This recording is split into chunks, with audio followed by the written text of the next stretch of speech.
Boa noite.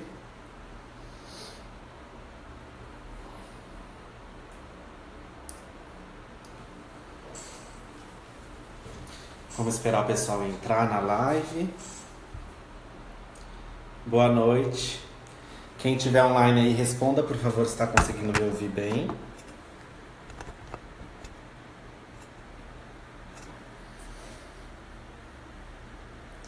Boa noite. Eu sou o psicólogo Felipe. Estamos ao vivo aqui na página Mais Psicólogos para falar um pouquinho sobre violência sexual na infância. Gostaria que vocês respondessem se o áudio está bom, se a qualidade da imagem, do som, se está tudo ok. Para a gente começar aqui ao vivo. Falaremos hoje sobre violência sexual na infância, um dos temas mais trabalhados nos consultórios aí de psicologia. Tema muito forte, muito antigo, mas também muito atual. Oi, Luciana, boa noite, seja bem-vinda. Me respondam aí, galera, se tá tudo bem com o áudio pra gente começar. Que bom, Lu. Bom, que tema pesado, né, gente? Eu tenho vindo com algumas propostas difíceis aí, mas é importante falarmos disso. Então hoje nós vamos bater um papinho juntos, trocar ideias. Oi, Veralice, boa noite. Oi, Maria, obrigado pelo carinho, boa noite, Paula, sejam todos bem-vindos. Obrigado, Vanessa. Oi, Gabriela, que bom, obrigado. Então, assim, escolhi falar deste tema, né, que é a violência sexual na infância, porque é um tema bastante encontrado nos consultórios, eu tenho conversado com alguns amigos psicólogos também, e é um tema que vem uma demanda muito alta de clientes, de pacientes que passaram, né, por este momento ou momentos de violência durante a infância, violência sexual. Oi, Mi, boa noite, bem-vinda à live. Então vamos lá, eu sou o psicólogo Felipe Maronese, eu trabalho na psicologia clínica como terapeuta, psicoterapeuta, sou parceiro aqui da Mais Psicólogos, fazendo vídeo toda segunda às 8h30 da noite. Hoje falaremos então sobre violência sexual na infância, tá? Tem bastante coisa que nós vamos falar referente à violência sexual na infância e o impacto disto na vida adulta. Então, ao longo da live, eu gostaria que vocês mandassem dúvidas, perguntas. Se quiserem fazer relatos, fiquem à vontade. É só importante lembrar que a página é uma página pública, né? Então, tomar um pouquinho de cuidado com as questões de intimidade, até que ponto pode ser falado, tá bom? Vamos lá.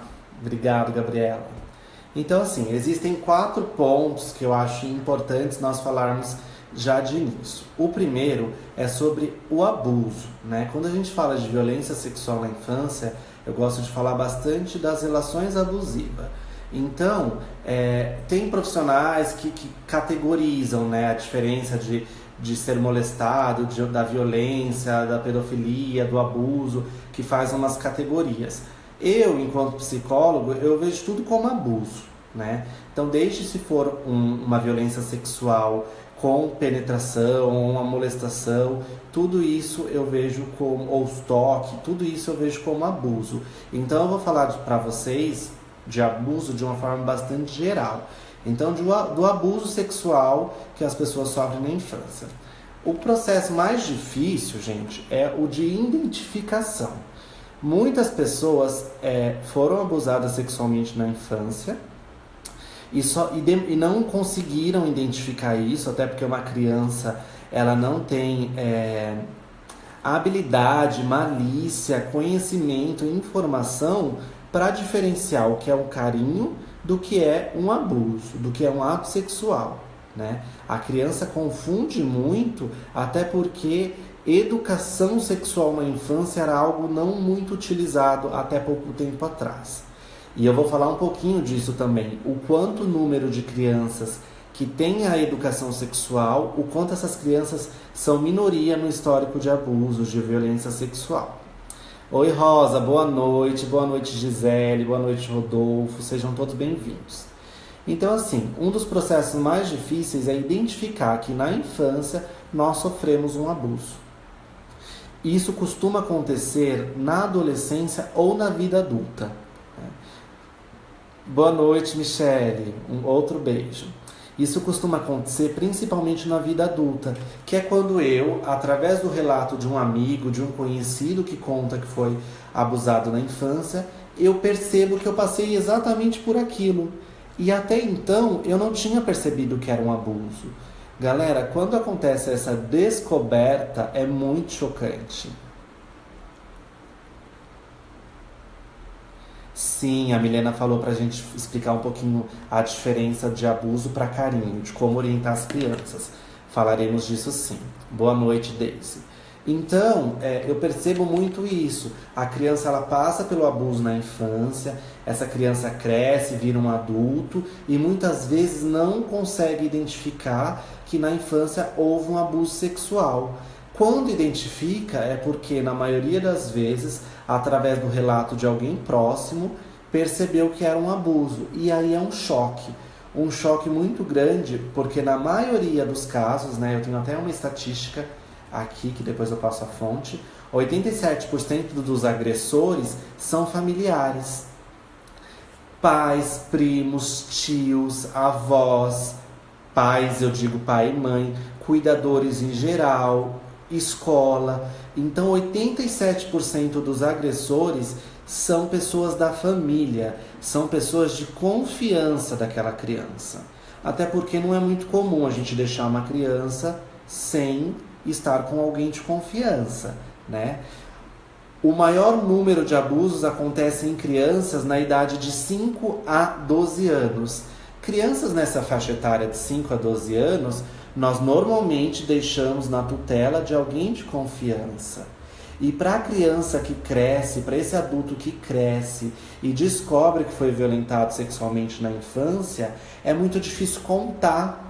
Porque contar significa mexer com toda uma estrutura familiar. Porque ninguém da família, na maioria das vezes, está esperando esse relato e que esse agressor seja alguém tão próximo da família. A Rafaela Past. Bem-vinda, Rafaela. Estou acompanhando uma paciente que foi abusada dos 9 anos de idade até agora, com 17, pelo próprio genitor. E esta semana consegui denunciar. Entendi, Rafaela. É muito comum que o abuso venha do pai, do padrasto, da mãe, dos irmãos, das pessoas muito próximas que estão ali no dia a dia. Por isso é tão difícil para a criança separar o que é o abuso do que é um carinho, né? Então eu vou falar de 4 processos. O primeiro é esse de identificação. Muita gente leva muitos anos, né? Eu já vi histórias de pacientes com 40, 50 anos que só nesta idade caiu, né, em consciência que houve o abuso na infância. Normalmente, gente, demora muito, porque a criança não sabe que aquilo é um abuso. Essa descoberta leva anos, a criança não consegue diferenciar, né, o que é abuso do que é carinho, e ao descobrir, o adulto ou o adolescente, quando descobre, ou até mesmo a criança, né? Porque hoje em dia uma criança de 10, 11, 12 anos, na maioria das vezes, por questão de tecnologia e até da pornografia que é a nossa televisão brasileira, acaba sabendo que é um ato ou uma expressão sexual. Então, quando a pessoa descobre, vem uma culpa muito grande. Uma culpa no sentido assim, eu fui abusado quando eu era criança por culpa minha. Eu quis. Era pela roupa que eu vestia, era pelo jeito que eu olhava. Ah, eu sentia prazer, era prazeroso. Então, a própria vítima do abuso começa a se culpar muito. Oi, Rosana. Oi, Pamela. Boa noite. Sejam bem-vindas à nossa live. Eu sou o psicólogo Felipe Maronese e nós estamos falando sobre violência sexual na infância, focado no abuso sexual. Então, a culpa é muito forte nas vítimas. E eu sempre falo para os meus clientes, não pegue o que é do outro para você. A culpa é do agressor, a culpa é de quem fez a violência. Nunca a culpa é da vítima. Boa noite, Sibeli. Boa noite, Ariane. Então, esse é o primeiro fator que a gente trabalha muito, que a culpa nunca é da vítima, né? É falta de consentimento. Uma criança, ela não tem habilidade, inteligência emocional e sexual para entender que aquilo é um ato sexual. Ela é explorada, é uma violência. Então isso precisa ser trabalhado de uma forma muito forte. E o que eu vou falar um pouco hoje com vocês... Obrigado, Poliana, boa noite. Oi, Patrícia, boa noite, princesa. Então, assim, o que eu vou trabalhar um pouco hoje com vocês é essa questão das marcas que isso deixa na vida adulta. Marcas de dificuldade em se relacionar, tanto com pessoas do mesmo sexo quanto com pessoas do sexo oposto. A falta de autoconfiança, a baixa autoestima. Os abusos na infância causam feridas para o resto da nossa vida, que precisam ser trabalhadas. E nós, psicólogos, trabalhamos muito com isso, gente.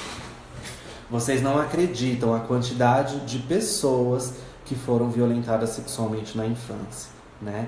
E quando eu falo que foi violentada, eu não estou dizendo apenas de um episódio isolado, de uma única vez. O que dói ainda mais é saber que a pessoa que é violentada uma vez, muitas vezes ficam 5, 7, 8, 10 anos sendo violentadas. Oi, Ariane, que bacana o tema do seu seminário. Espero que seja de muito sucesso. Esse é um tema que precisa ser falado. Está acontecendo agora, ó. 15 para as 9 da noite, isso está acontecendo em algum lugar, em vários lugares, com várias crianças, né? E a criança, na maioria das vezes, ela não demonstra na infância. Ela vai demonstrar isso lá na frente, porque para ela, em boa parte das vezes, está tudo bem. Né? Então eu vou falar o quanto é importante, né? Existem famílias absolutamente tradicionais que imagina eu discutir educação sexual, imagina o colégio do meu filho abordar a educação sexual na escola. Eu não permito que o colégio faça isso. E eu não permito, eu enquanto pai ou minha esposa, de falar sobre educação sexual com o nosso filho. Criança não tem que saber disso. Vamos manter a história da sementinha e tantas outras histórias. E aí a criança acaba, né, de 5 crianças, uma vai ser violentada sexualmente. Gente, é uma estatística muito difícil, muito cruel. Isso é verdade. De 5 criancinhas, uma é violentada sexualmente. Uma ou mais vezes ao longo da vida. De 10 crianças que são violentadas, apenas uma vai contar. Olha que triste, olha que realidade triste. Esses números são do Brasil, é aqui, do nosso lado, são as nossas crianças. Que mais? O abuso vem de quem menos esperamos, então pais, tios, irmãos, avós, cuidadores em geral, escola. É muito comum ouvir relatos na escola também. Oi, Maria, boa noite. O tema do seu TCC. Depois eu vou querer ver quando estiver pronto, se você permitir. Tô gostando, que bom que vocês estão gostando do assunto. Vamos compartilhar a live, comentar aí. Exatamente, Tereza. Muitas vezes existe a conivência da própria mãe ou de alguém da família. Gente, eu já escutei relatos da filha contar para a mãe e a mãe falar que é culpa da filha, que é roupa da filha, a filha que fica sentando no colo do pai.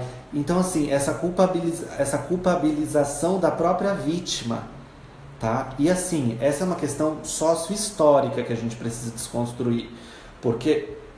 Desculpa, existem países que ainda é comum pai transar com filha, pais transarem com os filhos, filhos com os pais, pai engravidar filha, irmão engravidar irmã.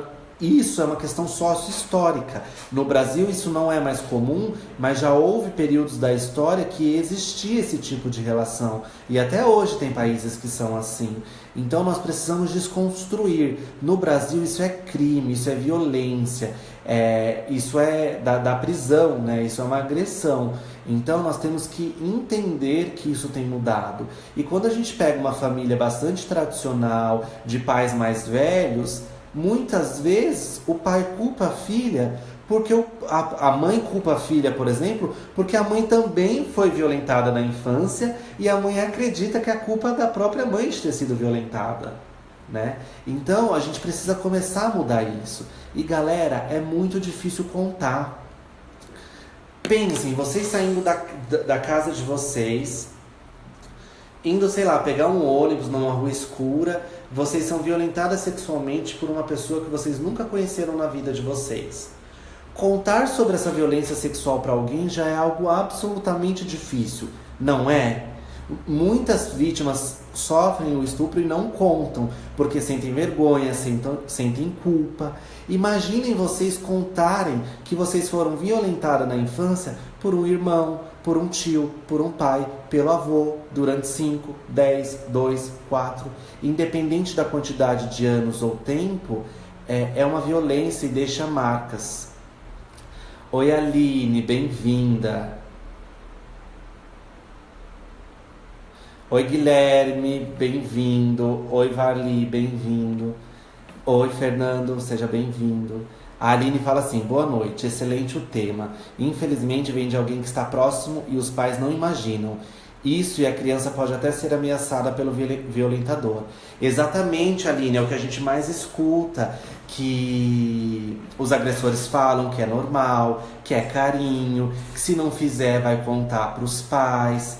E meio que troca de favores, faz isso que eu te dou um brinquedo, né? Assim, histórias muito difíceis.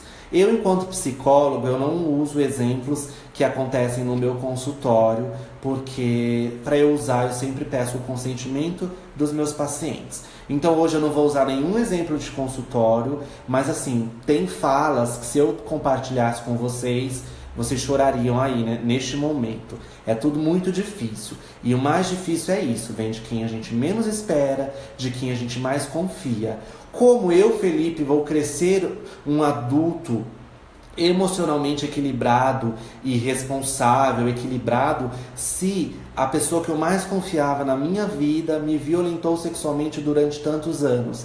Então, assim, é difícil, deixa marcas, né? Se tem alguém que passou por isso e não tem marcas, nos conte como, porque deixa, é doloroso, rompe, a pessoa se sente suja, se sente mal, né? Se sente culpado. E esse trabalho na terapia a gente faz muito forte, galera, de não culpar, de tirar. A culpa nunca é da vítima. Oi, Vanessa, bem-vinda, que bom que você gostou.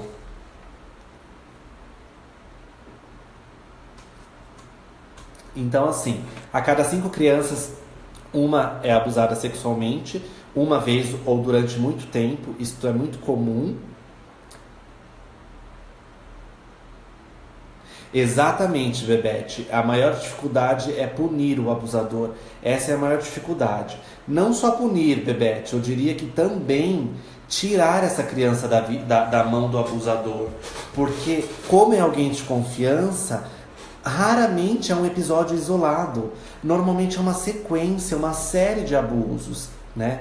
E o paciente chega na clínica, no consultório, deslacerado, sem saber como lidar com aquilo. E ele leva muito tempo para trabalhar aquilo, muito tempo. Isso atrapalha nos relacionamentos afetivos, no namoro, no trabalho, na autoconfiança, na autoestima, na insegurança. Isso atrapalha em tudo, em tudo. Então é um trabalho muito forte que a gente tem que fazer na história daquele paciente para que ele consiga seguir. Eu sempre falo, é uma ferida que nunca vai cicatrizar, ela sempre vai estar ali. Bateu ali com aquela ferida, vai doer, mas é possível viver bem tendo passado por esse histórico, desde que isso seja trabalhado em terapia e em demais processos terapêuticos. Thaís, Juliana, boa noite. A Rose está dizendo, a pessoa se sente culpada, muitas vezes ela acha que provocou. Sim, a culpa é algo que vem muito forte, e muitas vezes eu já escutei inúmeros relatos da criança contar e a família falar: não, mas é culpa tua, você se ofereceu, é responsabilidade tua, você quis, por que você não reclamou antes, né? E aí tem adultos que crescem, fica com isso engasgado, guardado, morrendo de vontade de contar para a família, mas não conta porque os pais já são senhores, a pessoa já está adulta e fica falando: para que eu vou falar isso para o meu pai, para minha mãe? Eles vão se sentir tão mal, né? E eu já ouvi pessoas dizendo assim: imagina, na minha família eu soube cuidar dos meus filhos, eu soube criar, proteger meus filhos, jamais vai acontecer. E a pessoa ali, o filho aconteceu, mas o filho não tem coragem de contar para não frustrar os pais. Exatamente, Tereza. Uma das maiores feridas que o abuso na infância deixa é a ferida nos relacionamentos amorosos. Jussara. Oi, Juju, bem-vinda. Eu acredito que mais do que punir, é necessário medidas que tratem o violentador também. Porque essa pessoa pode repetir as agressões com outras pessoas, com outras crianças, outros filhos. O agressor, ele é um pedófilo, concordam? Qualquer prática de violência sexual contra a criança, com a criança, é pedofilia. O agressor, ele é um pedófilo e ele, pouquíssimo provável, terá uma única vítima ao longo da vida. Então, Ju, perfeito o que você está falando. Precisa haver medidas interventivas para que seja feita a punição, para que a lei exista, para que aquela pessoa entenda que violentar a criança, violentar o direito, o estatuto da criança, tem um preço. A lei vai vir, a pessoa vai pagar por isso, vai ser responsabilizada, vai passar por um processo também de tratamento para trabalhar com esta questão da sexualidade, para que consiga seguir sem isso. Porque um agressor faz muitas vítimas, né? É como um ladrão. Vocês acham que o ladrão rouba apenas uma pessoa e acabou? Parou de ser ladrão? Não, infelizmente não. Podia, mas não. Heloísa, bem-vinda. Obrigado por assistir. Isso acontece demais, demais. Gente, assim que eu comecei no consultório, eu me assustei muito, porque eu falava: gente, mas parece que todo cliente em algum momento vai passar por esse processo da violência, do abuso na infância. Os números são assustadores, né? Então, assim, se a cada 5 crianças uma sofre, a cada 5 clientes meu, um passou por esse processo de abuso sexual na infância. Concordam? Oi, Tati, que pergunta fantástica. A Tati fala assim: a criança expressa o abuso na terapia através do lúdico? Se sim, qual método usar? Tereza, a criança expressa sim. Eu vou te contar daqui a pouco o método. Oi, Letícia, minha abordagem é fenomenológica e existencial. Então, assim, Tereza não. Calma aí, Tereza, eu já te respondo. A Tati pergunta se nós, psicólogos, conseguimos identificar isso em terapia com a criança e quais métodos utilizamos. Gente, eu costumo dizer que a criança, ela é abertura. A criança é possibilidades, ela está totalmente aberta. É muito mais fácil trabalhar com uma criança do que com um adulto, por exemplo. Porque o adulto, ele tende a mentir, inclusive para ele mesmo. A criança não mente para ela, na maioria das vezes. Então, nós psicólogos, através de atividades lúdicas, né, que é o brincar, é através do brincar que a gente acessa o universo da criança, o mundo da criança. Brincando com a criança, ela não vai ver eu como Felipe, psicólogo de 26 anos. Ela vai ver eu como Felipe, coleguinha dela, que tem a mesma idade que ela. Ela não tem essa diferença. Ela chegou, tô ajoelhado, tô no chão, tô sujando, tô rindo, tô brincando. Eu virei o amigo dela, né? Ela me trata igual ela trata os amiguinhos da escola de 5, 6 anos. Então ela passa a confiar em você. E tudo que está acontecendo na vida dela, ela vai te contar. Um dos recursos que eu uso, e todo psicólogo, ou a maioria deles usam, inclusive em todas as abordagens, é esse bonequinho. Se chama família terapêutica. Olha que fofo, meu. Ele tem um avental da psicologia. A família terapêutica são vários bonequinhos assim, e muitos deles vocês abrem aqui, tá vendo? A parte do órgão genital e vem com a parte da genital, tanto masculina quanto a feminina. Então, esse é um dos recursos muito usados pelos terapeutas, pelos psicoterapeutas, para trabalhar com a criança. Ai, conta uma história, vamos montar uma história. E ai, vamos tirar a roupa do papaizinho. Vamos pôr a roupa do papaizinho. Ai, papaizinho tá pelado. Não que a gente faça isso, mas assim, a criança vai dando. A criança vai dando. O que é isso? Ah, esse daqui eu brinco. Essa genitália eu brinco, não sei o que. Entende? Então é muito comum a criança trazer.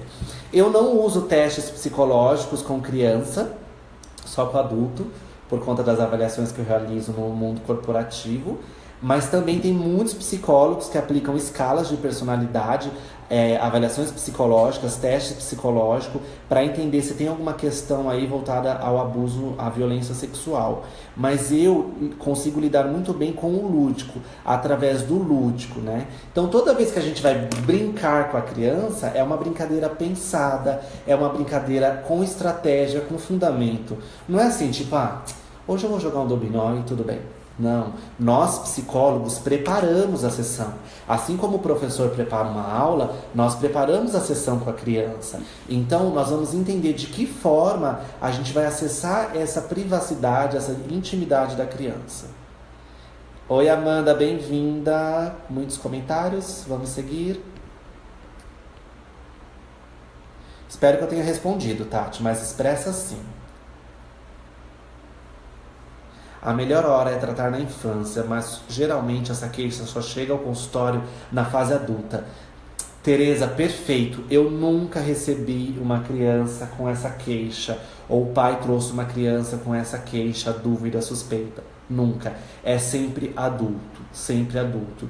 Porque a criança não tem uma orientação não tem uma educação sexual, logo ela não sabe o que está acontecendo com ela. Pai, mãe, cuidador, avó, tio, tutores, é seu papel educar sexualmente teus filhos, para que eles consigam diferenciar. Existem formas lúdicas de contar o que as pessoas podem mexer, as pessoas podem dar beijo aqui, as pessoas podem passar a mão aqui, as pessoas não podem passar a mão aqui, não podem pegar. Existem formas lúdicas, né? Você não precisa contar como é uma vida sexual para a criança para dar uma educação sexual para ela.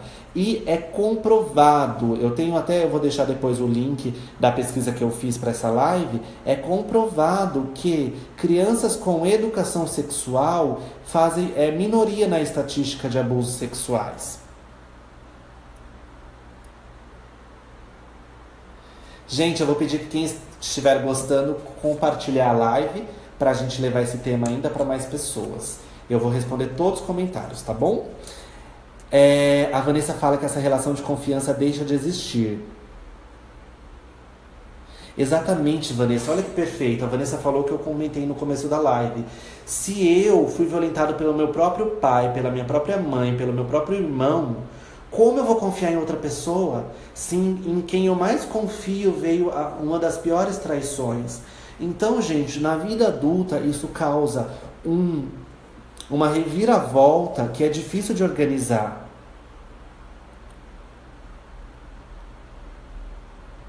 Então, Patrícia, a Patrícia fala que o trauma é enorme, quem passa por isso nunca mais vai confiar em ninguém. Na verdade, assim, Patrícia, eu entendo o teu comentário, mas é possível voltar a confiar nas pessoas sim, né? Por isso nós estamos aqui. Não existe marca tão dolorosa ao ponto de não conseguirmos ser felizes e confiar nas pessoas, né? Então é possível confiar sim. É doloroso, difícil, mas é possível. Oi, Pamela, obrigado pelo comentário. Eu fico muito feliz com os comentários de vocês. Feedback é muito importante. Um adulto pode ter sofrido abuso na infância e não se lembrar, motivo de não confiar em ninguém e não gostar do contato físico? Poliana, pode. Pode sim, Poliana. Eu falo super alto, eu tenho que ficar repondo minha voz ao longo da live. Mas assim, Poliana, o que eu te digo? Eu, por exemplo, eu vou falar por mim, tá? Eu lembro das minhas coisas a partir dos 7 anos. Dificilmente eu tenho memórias da minha infância antes de 7 anos. E a estatística diz que as crianças são abusadas sexualmente dos 5 aos 12 anos. Então é totalmente possível e comum que você tenha sido violentado na infância e não se lembre, né? E claro que deixa marcas.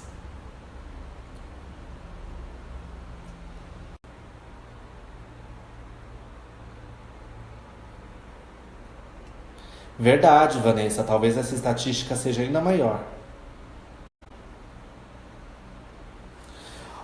O Gabriel Marques, bem-vindo, Gabriel, bem-vindo, Valdete, bem-vindo, Márcia, todos são muito bem-vindos. O Gabriel fala assim: Felipe, quais sinais comportamentais os pais devem estar atentos para indicar o abuso? Eu fiz uma lista dos sinais que a criança vai apresentar se ela estiver sendo vítima de abuso, Gabriel. Eu vou te falar. O distúrbio de sono e mudança de apetite, ansiedade, tudo isso que eu vou falar é assim, uma criança que não era assim e passa a ser assim, tá? Distúrbio de sono e de apetite, ansiedade, agressividade, a criança passa a ser ansiosa e agressiva e antes não era, e a gente fica perguntando o que será que está acontecendo, será que é na escola, ele não era agressivo assim, são sinais, obrigado Tati. Baixa estima, isolamento social, dificuldade de aprendizagem e concentração, fuga ou relutância em voltar para casa.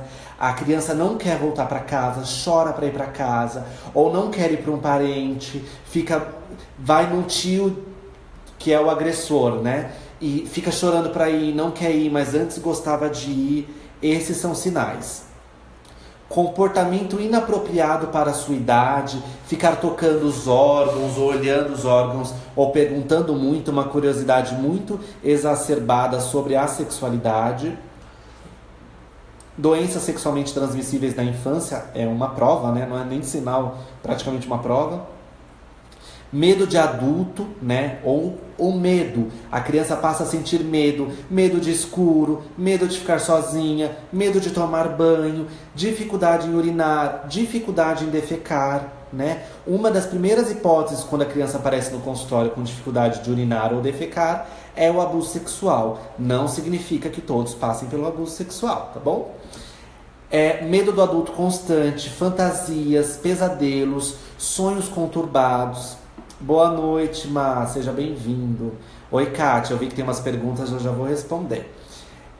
Dor ou inchaço nas áreas genitais. Então eu falei aqui uns 20 exemplos de comportamentos que mudam, né? A criança ela vai apresentar isso, mas muitas vezes, gente, nós vamos ligar isso a uma outra coisa. Tá estressado porque eu tô me separando, tá estressado porque é prova na escola, tá nervoso porque brigou com um amigo. Quando eu, enquanto pai, você enquanto mãe, você enquanto pai, vai imaginar que aquela mudança de comportamento está envolvida a um abuso sexual que o teu filho está sofrendo. Gente, não passa pela nossa cabeça que o nosso filho pode passar isso na maioria das vezes.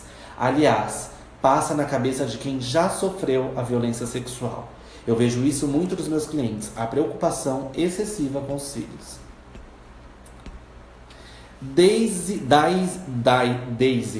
Vargas. Felipe, e quando o abuso ocorre por irmãos, adolescentes da vítima? Essa situação aparece frequentemente na clínica. Em situações assim, os pais geralmente têm muita resistência em enfrentar. Realmente tem resistência em enfrentar, Daisy, mas o abuso tá aí, vai causar marcas. Independente se for o pai ou o irmão, vai causar marcas ainda maiores. E a família precisa da intervenção, tanto o filho em psicoterapia quanto o agressor, né? São duas questões a serem trabalhadas. Na infância, durante o abuso, acontece um pacto de silêncio. O abusador ameaça sutilmente a criança para que não conte nada a ninguém, o que dificulta a punição ao abusador e a proteção da criança. Exatamente, tem esse combinado que você falou, que na verdade é uma ameaça, né? Se você contar, eu vou fazer isso. Se você contar, eu vou falar isso. Se você contar, vão achar que a culpa é tua. Tem mesmo essa ameaça, tá? Esse jogo, né? Joga, gente, a criança, essa chantagem, né? A criança super cai na chantagem. Se eu falar, olha, arruma ali que eu vou te dar um pirulito, a criança arruma rapidinho, né? Imagine outras coisas. Esse pacto de silêncio, Kátia, existe muito. Obrigado por lembrar disso. Wes Pereira, boa noite. Felipe, se uma pessoa sofreu algum tipo de abuso e não lembra, mas contaram pra ela, mas tem alguns bloqueios nas relações sexuais do presente, o que fazer? Opa, perdi teu nome, Wes. Então, Wes, através da psicoterapia, a gente vai voltar um pouco para a história desse cliente, desse paciente, entender que lugar tem essa fala, né? Ah, eu fiquei sabendo que eu fui violentado na infância. Se a pessoa realmente acredita, quem é esse violentador, que marcas isso deixou, se não deixou marcas, como é ouvir isso, como é saber que você sofreu uma violência e não lembrar dessa violência, qual é o impacto disso na tua vida, o que mudaria se você não soubesse. É trabalhado uma série de questões para que a pessoa consiga viver com esta ferida. Boa noite, Divanete. Seja bem-vinda. Patrícia diz assim: eu sou assim. Desde quando minhas filhas eram pequenas, já ensinei a elas onde podia ou não tocar ou beijar. Nunca deixei elas dormirem na casa de ninguém. E depois de maiores, sempre alertei que se fossem tocadas, me falar, porque eu sempre as protegeria e sempre irei. Perfeito, perfeito, Patrícia. É isso, né? É falar com cuidado, com carinho, não é assustar a criança. Porque às vezes a gente fala de um jeito, olha, se tocar, você vai me contar que a pessoa vai presa, não sei o quê. A criança vai acontecer, ela não vai ter coragem de contar, né? Então nós temos que ser amigos dos filhos no sentido dele conseguir confiar na gente para compartilhar isso. Oi, Wes, que bom que eu te ajudei. Eu que agradeço por estar aqui. Gente, vamos compartilhar. Eu sou o Felipe Maronese, sou psicólogo clínico. Atendo aqui na região da Granja Viana, em São Paulo. O tema da live hoje é violência sexual na infância. Na descrição da live tem a minha página no Facebook, que é Psicólogo Felipe Maronese. Espero que você curta e me acompanhe. O que configura abuso sexual contra crianças?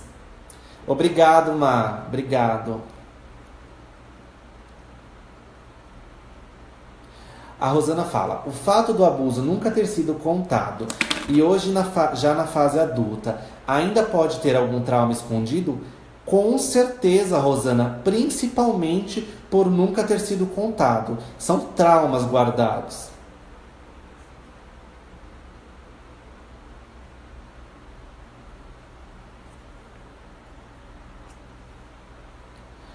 Vanessa, muito bem colocado. A Vanessa me pergunta, gente, sobre como é feito o processo de terapia para o abusador, para os abusadores. Porque a gente sempre fala do cuidado com as vítimas, né? A gente nunca fala do trabalho com os abusadores. Vanessa, é uma questão absolutamente delicada, que envolve muito processo de supervisão e apoio junto ao CRP, do Código de Ética, porque é muito comum o abusador estar cometendo abusos, né? E é crime, e aí a psicologia tem todo um código de ética que diz até o ponto que nós podemos ou não romper o silêncio. E assim, que bom que o abusador foi à terapia. Ir à terapia significa que ele já entendeu que ele precisa mudar. E nós, psicólogos, através da ciência que é a psicologia, vamos utilizar todas essas técnicas para entender. Ah, ele foi abusado, por isso ele abusa? Vamos entender que abuso foi esse, que lugar ele dá para esse abuso, né? Que raiva, que ódio é esse que ele sente ao ponto de discutir, de reproduzir isso em outras pessoas, né? Então, é uma marca tão grande em mim que eu preciso violentar outras pessoas para conseguir me livrar disso, né? É como a pessoa que tem o vírus do HIV, de transar com outras pessoas sabendo que tem o vírus para passar, porque dá uma sensação de fiz justiça, né? Passaram para mim sem eu saber, eu vou passar para os outros sem saber. Fizeram mal para mim quando eu era criança me violentando, eu vou violentar as pessoas quando adulto. Então tem uma série de fatores que precisam ser trabalhadas, tá bom? Obrigado, Rafaela. Eu gosto muito de fazer os vídeos, né? Os feedbacks são bem interessantes.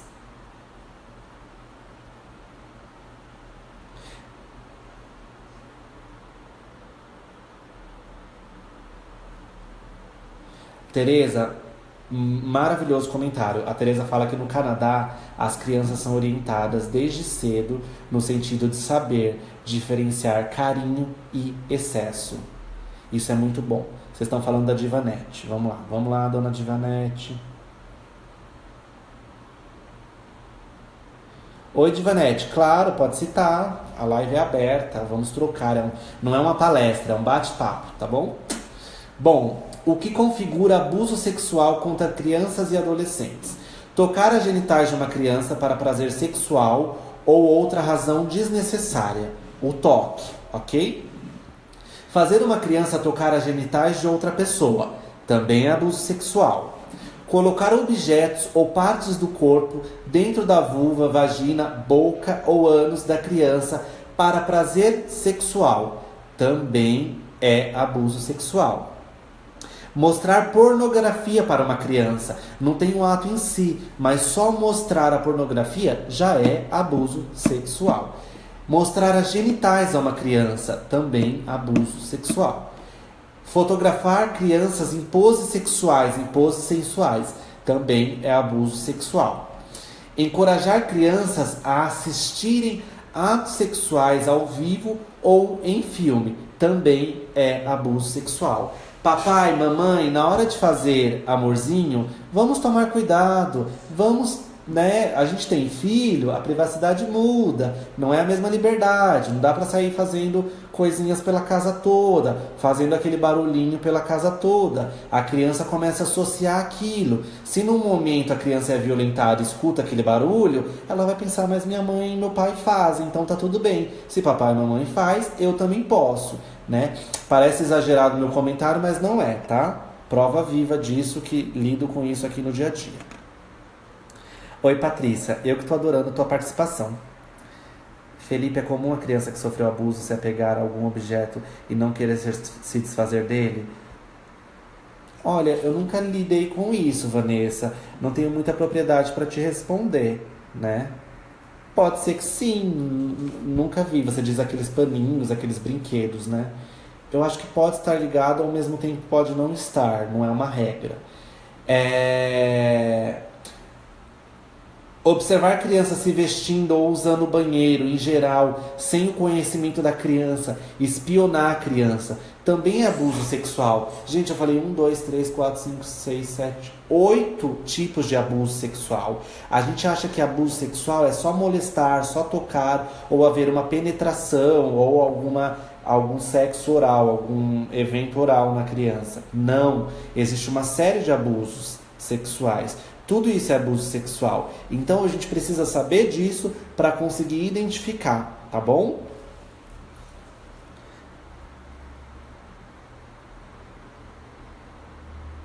Eu queria entender de vocês, que são papais e mamães, se vocês conseguem educar o filho de vocês sexualmente, de que forma isso é feito, né? Porque assim, gente, até nós que somos adultos, muitas vezes temos uma resistência para falar de sexo.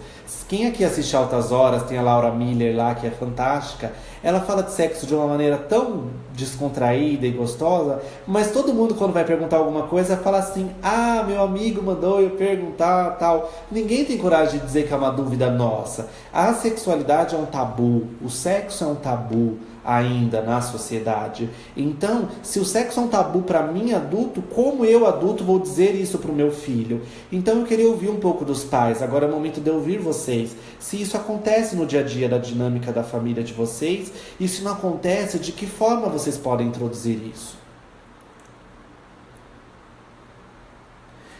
Thaís, também a criança pode se assustar com o barulho que os pais fazem, achar que está machucando, que o pai tá agredindo a mãe, ou a mãe agredindo o pai, né? Que o barulho vem dos dois.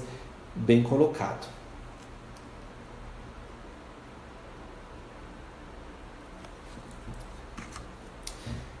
Como denunciar uma pessoa que é abusadora, abusa de crianças? Como denunciar?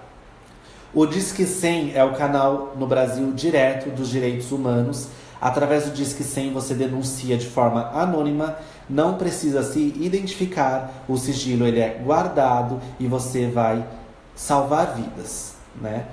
Porque é comum também que na adolescência exista suicídio por conta dos abusos, né? Olha como é sério, como isso é grandioso e a gente não dá importância, né? Isso aconteceu lá atrás, agora você está casada, está bem casada, está tudo bem. Não, isso deixa marcas muito grandes. Então o Disque 100 é um dos caminhos para lidar com isso. através dos CREAS. CREAS é um órgão que, né, que tem em todo município, cidade. Então você pode ir ao CREAS pessoalmente ou via telefone, fazer a denúncia. O próprio CREAS vai ter psiquiatra, psicólogo, profissionais da saúde em geral, para dar o suporte psicológico, emocional e médico necessário para a criança vítima de abuso. As delegacias em gerais também estão prontas e devem atender essas demandas. E os conselhos tutelares também, que tem em toda a cidade, devem atender essas demandas. Tem muitos lugares, né, gente? A dificuldade não é denunciar. A maior dificuldade na violência sexual, no abuso sexual, é descobrir. Isso acontece, na maioria das vezes, quando adulto, quando adolescente, né? E aí a família meio que começa a pensar. Por exemplo, é muito comum o pai ser o abusador. E aí o pai tem 4 filhos, abusou de um só, e aí este filho fica com essa culpa. Se eu contar, eu vou desmoronar a minha família, eu vou destruir a minha família. E fica com toda essa questão. E realmente, muitos pacientes decidem não contar, porque falam, Felipe, se eu contar não muda nada agora, né? Mas conversam com o agressor, porque isso pode continuar. Gente, o pai que abusa da filha pode abusar do neto e do bisneto. A mãe que abusa do filho pode abusar do neto. O irmão que abusa da irmã pode abusar do sobrinho. Vocês entendem? É uma cadeia que vai muito longe e atinge muita gente. Se cada abusador abusasse apenas de uma criança, a estatística não seria tão assustadora. A estatística é assustadora. Se você vai numa sala de aula com 20 criancinhas, 4 estão sofrendo abuso. É muita gente, isso é muito doloroso. Imagina para um pai ouvir isso depois que o filho é grande. A Thaís conta que ela conversa muito abertamente com o filho e o pediatra orientou a conversar sobre tudo. Perfeito, Thaís, obrigado por comentar. Exatamente, sobre tudo, né? Eu entendo que existem pais mais tradicionais, com um pouco mais de receio. Gente, é só mudar. Tudo pode ser dito, é só mudar a forma. Trazer de uma forma mais lúdica, mais infantilizada, mas mostrar, né, o que é certo, o que é errado, o que pode, o que não pode, é sempre importante. Oi, Ricardo, bem-vindo, boa noite. Sou pai de 2 meninas. Para mim, ainda é complicado falar com elas sobre sexo. Acabo deixando esse assunto com a mãe, mas estou rodeando elas, né, e atento às minhas meninas. Não sei se devo ser mais ativo neste assunto. Oi, Ricardo, eu acredito, Ricardo, que se você faz isso e a mãe também, a chance delas recorrerem a vocês dois se algo desse nível vier a acontecer é muito grande. Gente, perguntem para a mulher, qualquer mulher, eu não conheço uma mulher que nunca sofreu um assédio. As mulheres sofrem assédios e se elas não conseguem se posicionar, elas serão violentadas. Né? Porque nós vivemos uma sociedade hipócrita ao ponto de, se eu assedio uma mulher e ela não se posiciona, é porque ela está querendo, ela está ela está me dando tá concedendo para que eu a violente, para que eu abuse. Olha que coisa absurda. Então nós precisamos orientar para que nossos filhos se posicionem. Né? Então a dica que eu te dou, Ricardo, é essa. Na medida do possível, ache uma forma para você dizer. Se o papai falou de um jeito, a mamãe falou de outro, a criança vai começar a entender que aquilo tem uma importância, né?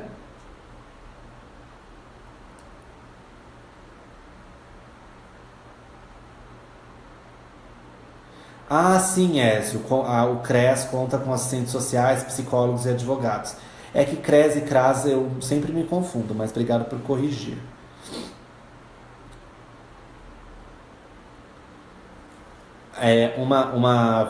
Uma telespectadora da página conta que o filho de 8 anos flagrou ela em ato sexual com o marido, que ela sentou com ele, conversou sobre o que ele viu, e foi assim que ele ficou sabendo o que era sexo. Naquele momento ela explicou que somente pessoas casadas faziam sexo. Hoje ele tem 19 anos e não tem traumas. Rimos da situação na época, ele queria um irmão, mas é filho único sem traumas. Muito bem, muito bem. Michele, o teu depoimento mostra que você conseguiu lidar com aquilo. Não é o ideal que a criança presencie? Não é, mas aconteceu e você conseguiu conversar, explicar de uma forma que o filho crescesse sem traumas, sem prejuízos. Exatamente, Thaís. Outra coisa, gente, celular. As crianças de 6, 7 anos. Eu tenho um paciente de 5 anos que chega com iPhone no consultório. Então, assim, os pais estão terceirizando o cuidado, né? Eu dou um smartphone, eu dou um tablet, logo eu preciso cuidar menos. Logo eu não tenho tanta atenção. Desculpem minha franqueza, mas é um pouco disso que acontece. Ah, Felipe, mas o tablet, o celular, ele tem um papel pedagógico importante. Tem, mas a maioria das crianças que eu vejo não estão estudando, não estão jogando mesmo, assistindo YouTube, tá? Então eu sou bem franco. Dói um pouco ouvir, mas eu sou franco. Então criança não tem que ter celular, começa por aí. Ah, mas tem YouTube Kids. Gente, hoje em dia com WhatsApp, com SMS, tudo pode acontecer. Você não recebe ligação de dentro da penitenciária? Então, assim, o celular do teu filho também pode chegar coisas que você não saiba. Você não vai estar no controle o tempo todo. Daqui a pouco vai começar a rolar coisas no celular do teu filho que você não vai entender e vai se sentir culpada.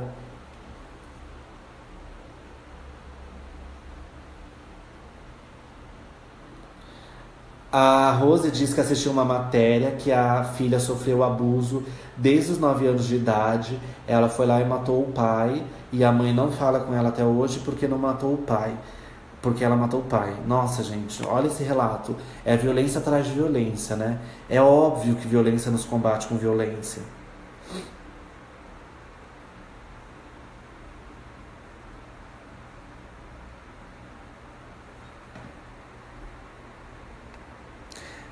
Elma, temos 4 filhos e esse assunto nunca foi tabu aqui em casa. Especialmente meu esposo, tem muita facilidade nisso, usando sempre uma linguagem clara e de acordo com a fase e compreensão.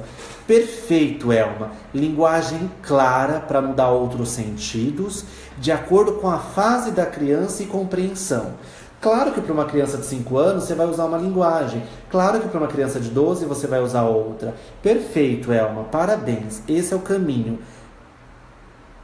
Lembre-se, quanto mais educação sexual seus filhos tiverem, seus netos, seus sobrinhos, seus afilhados, menor a chance deles serem violentados sexualmente. E se for, muito maior a chance deles contarem que houve um abuso, uma tentativa de abuso sexual.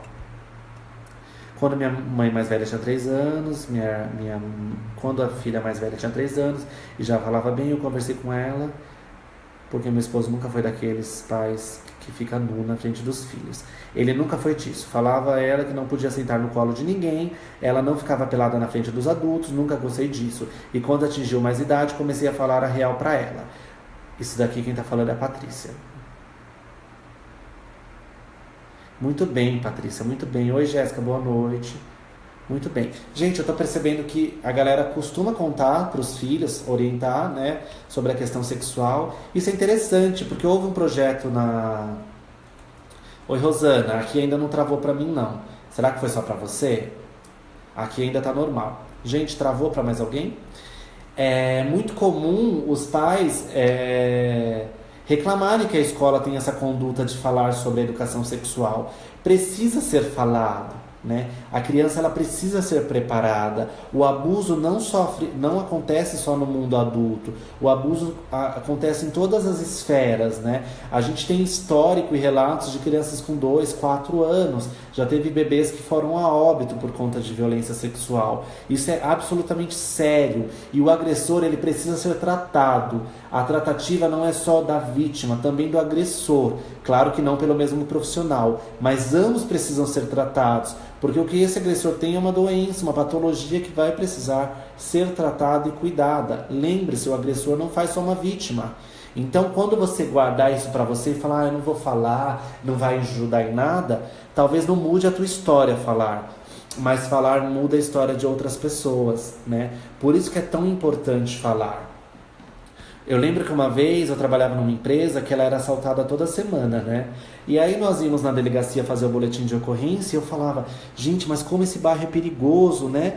Aí eles, não tem índice de assalto, é super tranquilo. Por quê? Todo mundo era assaltado Toda semana alguma casa era assaltada, algum escritório, mas as pessoas não se tinham o trabalho de abrir a internet ou de ir à delegacia fazer o boletim de ocorrência. Então, na estatística, era um bairro maravilhoso de se morar, mas não era, as pessoas simplesmente não contavam. A mesma coisa na violência sexual. Se você não denuncia o agressor, ele vai continuar fazendo novas vítimas, né? Um processo duro, doloroso, difícil. Bom, gente, então eu sou o psicólogo Felipe Maronese. Nós falamos um pouco sobre violência sexual na infância. Eu amo trabalhar para vocês são muito participativos. Curtam a minha página, que é psicólogo Felipe Maronese. Na descrição do vídeo tem o link direto para minha página no Facebook. Eu atendo na Granja Viana, em Cotia, São Paulo. Falei um pouco sobre o quanto é difícil identificar o abuso, o quanto essa descoberta leva anos, o quanto a pessoa que sofre abuso descobre só na adolescência ou na vida adulta, o quanto existem marcas muito dolorosas que ficam após adultos ou adolescentes de quem sofre o abuso, que a pessoa, ao descobrir que ela foi violentada sexualmente na infância, ela tem uma culpa, uma responsabilidade e fica se punindo. A culpa nunca é da vítima, tá bom? Falei também que 87% dos agressores são pais, mães, tios, avós, primos, irmãos. Obrigado Rose. Obrigado, Vanessa. Obrigado, Patrícia. Obrigado, Vânia. Falei também que a cada 5 crianças, uma sofre abuso. Falei também que a idade média que as crianças sofrem abuso é de 5 a 12 anos, tá bom? Gente, amei a participação de vocês. Eu vi que vocês comentaram bastante, foram muito ativos na live. Com certeza é um tema que eu vou trazer em uma próxima oportunidade, né? Vim hoje com esse tema para a gente dar uma pincelada. Esse é um tema muito longo, mas vamos trocando figurinhas, vamos conversar sobre isso. No meu site tem também um texto que eu fiz da minha autoria, falando sobre o abuso sexual na infância e as marcas que ele deixa na vida adulta. Meu site é felipemaronese.com.br. Michele, adorei tua participação, saudades, espero que esteja tudo bem aí. Dá pra ver que a tua relação com o teu filho é muito aberta, existe a educação aí, isso é muito importante, tá bom? Agradeço a todos, tenham uma excelente semana, continuem acompanhando a Mais Psicólogos, que essa semana tá com lives bastante interessantes. Eu volto na próxima segunda-feira, 8h30 da noite, para bater papo com vocês. Um beijo a todos, boa semana!